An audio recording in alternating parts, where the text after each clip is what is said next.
The government, through the Ministry of Health, is trying to sneak bills in the parliament that are going to prohibit self-regulations in the healthcare. And this is trying to bring in the political patronage in the management of healthcare in the country. One thing that for sure is coming out is that they're trying to remove the medical professionals from regulating themselves in the boards.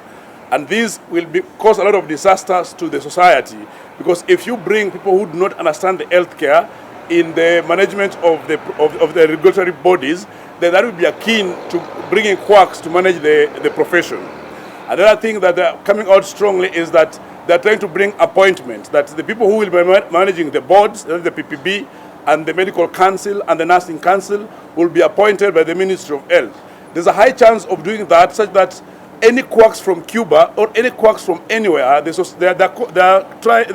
cousins and the nepotism will be highly brought about by that. So as organizations and as unions and as societies, we are coming out strongly to repudiate that, because there's no any time whereby doctors have been the judges in the high courts.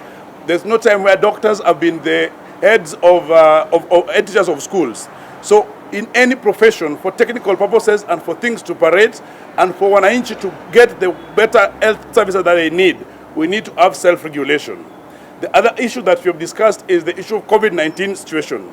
In the country, it is quite shameful that only 0.7% of Kenyans have been vaccinated, and less than 0.3% of healthcare workers. Of 1.2 million healthcare workers, only 55,000 have been vaccinated. And this is happening because the government is over-relying only on charity and donation.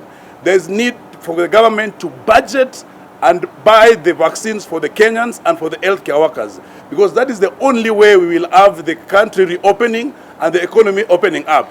Otherwise, if we only rely on the short expiry donations from Western countries, then you're going to have the situation of COVID thus proceeding.